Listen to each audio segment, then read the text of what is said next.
nakuha ni Celine ang mga mata ko, pati ilong ko. Patingin?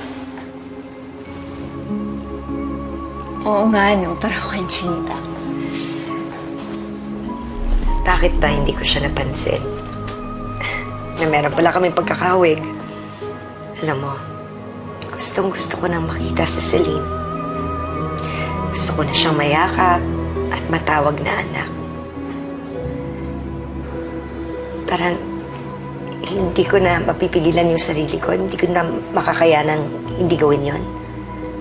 Wala rin naman ako maaasahan kay Arthur. Lalo na dun sa bitinang yon. So, anong pinaplano mo? Ako na mismo ang gagawa ng paraan.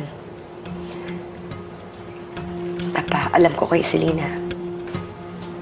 Ako mami niya.